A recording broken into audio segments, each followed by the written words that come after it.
ঠাকুর দেবতাদের সূক্ষ্ম সূক্ষ্ম কাজ করে আমরা দেয়ালে রেখেছি। আপনারা আস্তে আস্তে চারিপাশ থেকে ঘুরে দর্শন করবেন এবং আস্তে আস্তে আপনারা সিঁড়ি দিয়ে আস্তে আস্তে নিচে নেমে আসবেন। আজ আমাদের মহা অষ্টমীর মহাতিথিতে মহাসন্ধিক্ষণে উপস্থিত হয়েছি।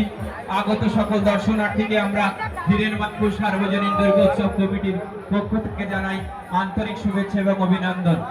এইমাত্র খবর পাওয়া আমরা বাসন্তী গোসবা জ্ঞানী থেকে শুরু করে আমরা প্রথম স্থান অধিকার করেছি। বর্তমান বছরে দুর্গোৎসব কমিটি আপনারা আশীর্বাদ করবেন এইভাবে যেন আমরা আগামী বছরগুলো এগিয়ে যেতে পারি। আমরা মাঝে মাঝে আমাদের দর্শনার্থীদের কাছ থেকে আমাদের মেলা সম্পর্কে প্রতিক্রিয়া জেনে নেব।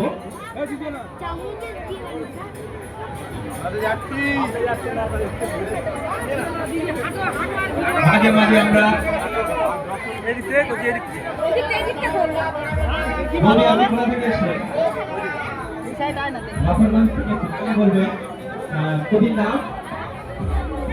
অঞ্জলি বর্মন আমাদের বর্তমান বছরে মণ্ডপ থেকে শুরু করে মণ্ডপ থেকে শুরু করে মায়ের প্রতিমা পরিবেশ আমার কেমন লাগে?